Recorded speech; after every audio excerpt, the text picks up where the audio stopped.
Remue ménage. Remue ménage.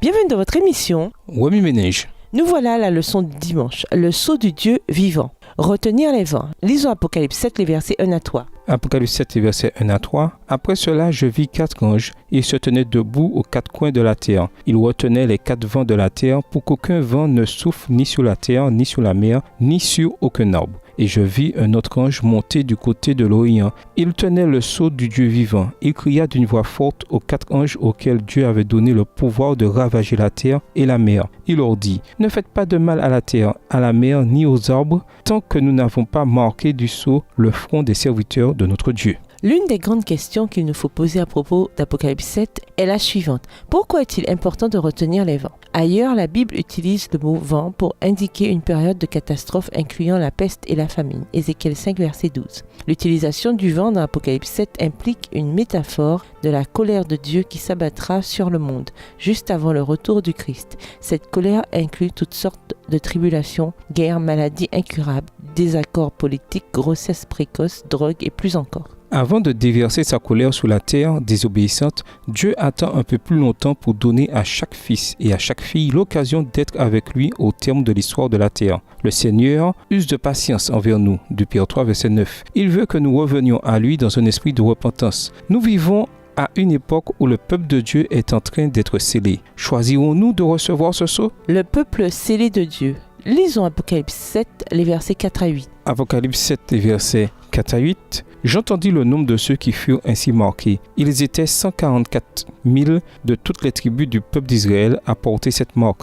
12 000 de la tribu de Juda, marqués du sceau, 12 000 de la tribu de Ruben, 12 000 de la tribu de Gad, 12 000 de la tribu d'Azer, 12 000 de la tribu de Nephtali, 12 000 de la tribu de Manassé, 12 000 de la tribu de Siméon, 12 000 de la tribu de Lévi, 12 000 de la tribu d'Issachar, 12 000 de la tribu de Zabulon, 12 000 de la tribu de Joseph, 12 000 de la tribu de Benjamin, marqués du sceau. La Bible révèle clairement qui recevra le sceau de Dieu. Elle mentionne leur nombre et leur tribu. De la tribu de Juda à celle de Benjamin, 12 000 de chaque tribu sont scellés. Jean utilise cette imagerie pour représenter l'entière génération du peuple de Dieu, ceux qui resteront fidèles au Christ jusqu'à la fin. C'est une chose de nous déclarer chrétiens, mais c'est une toute autre chose de maintenir les principes du vrai christianisme. Le nombre 144 000 est une représentation de ceux qui auront persévéré jusqu'à la fin. Il est calculé d'après les 12 tribus d'Israël que le Christ, le Sauveur, a établi. La grande multitude. Lisons Apocalypse 7, les versets 9 à 14. Apocalypse 7, versets 9 à 14. Après cela, je vis une foule immense que nul ne pouvait dénombrer. C'étaient des gens de toute nation, de toute tribu, de tout peuple, de toute langue. Ils se tenaient debout devant le trône et devant l'agneau, vêtus de tuniques blanches, et ils avaient à la main des branches de palmier. Ils proclamaient d'une voix forte : le salut appartient à notre Dieu qui siège sur le trône et à l'agneau.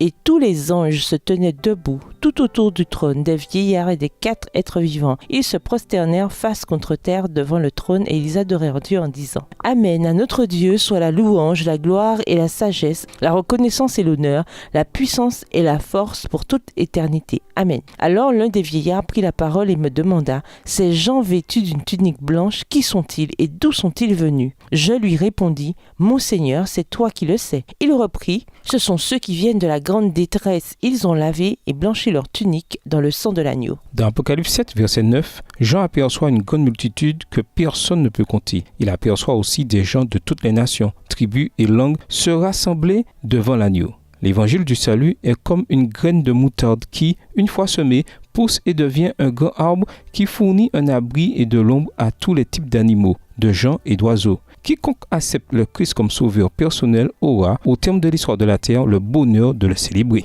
Le peuple scellé de Dieu est le produit de la graine de l'évangile du salut. Si nous voulons nous tenir avec l'agneau sur la montagne de Sion, quand le monde touchera à son terme, alors nous devons accepter le message du salut que le Christ et ses représentants du monde entier nous ont apporté. Ceux qui suivent l'agneau. Lisons Apocalypse 14, versets 1 à 5. Apocalypse 14 et versets 1 à 5. Alors je vis l'agneau qui se tenait debout sur le mont Sion et avec lui les 144 000 qui portent son nom et le nom de son Père inscrit sur leur front. J'entendis une voix qui venait du ciel et qui résonnait comme de grandes eaux, comme le grondement d'un coup de tonnerre violent. C'était comme le son d'un orchestre de harpistes jouant de leurs instruments. Tous ces gens chantaient un cantique nouveau devant le trône, devant les 4 êtres vivants et devant les vieillards. Et ce cantique, personne ne pouvait l'apprendre, excepté les 144 000, les rachetés de la terre. Ce sont ceux qui ne se sont pas souillés avec des femmes, ils sont restés vierges. Ils suivent l'agneau partout où il va. Ils ont été rachetés d'entre les hommes pour être offerts comme les premiers fruits à Dieu et à l'agneau. Il ne s'est pas trouvé de mensonge dans leur bouche. Ils sont irréprochables. Au début de son évangile, Jean identifie le Christ en tant qu'agneau de Dieu, qui enlève le péché du monde. Jean 1, verset 29. Dans l'Apocalypse, l'apôtre aperçoit l'agneau et ceux qui le suivent. Qui sont-ils donc?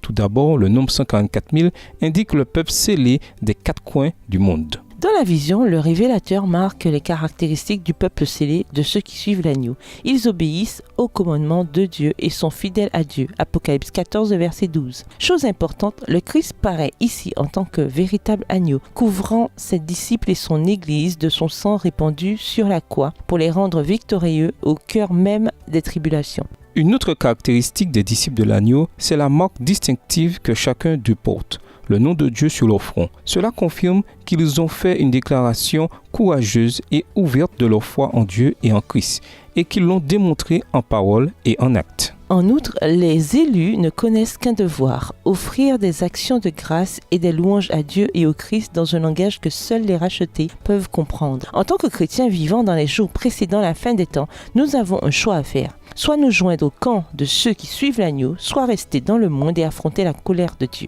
Le salut de Dieu et de l'agneau. Lisons Apocalypse 14, verset 5. Apocalypse 14, verset 5. « Il ne s'est pas trouvé de mensonge dans leur bouche, ils sont irréprochables. » Dans Apocalypse 14, verset 5, le révélateur met en lumière le caractère et la description de ceux qui suivent l'agneau. Premièrement, ils sont chastes, purs, sans tache, ils sont vierges. Ceux qui suivent l'agneau ne doivent pas se souiller par un adultère physique ou spirituel. Ils doivent se garder des péchés de la génération de l'Antéchrist. Deuxièmement, ceux qui suivent l'agneau sont loyaux et font preuve d'une allégeance inébranlable envers Dieu. Ils gardent le premier commandement, tu n'adoreras pas d'autre Dieu que moi. Exode 20, le verset 3. Seul Dieu, l'être éternel, incréé, existant par lui-même, à la fois auteur et soutien de tout ce qui existe, a droit à l'adoration et à la vénération suprême. Ce commandement interdit à l'homme de donner à n'importe qui et n'importe quoi la première place dans ses affections et son obéissance. Tout ce qui tend à diminuer notre amour pour Dieu ou qui entrave le service que nous lui devons devient pour nous un Dieu. Ceux qui suivent l'agneau constituent un reste joyeux qui rend constamment gloire au Christ. Le sceau de Dieu vivant est réservé à ceux qui présentent ses qualités. Oui, Ménage, selon vous, pendant combien de temps encore Dieu devrait-il retenir les vents? Quelle autre qualification pour recevoir le sceau de Dieu pouvez-vous ajouter à celle déjà mentionnée? Au revoir. Et à demain si Dieu veut. Remue ménage. Remue ménage.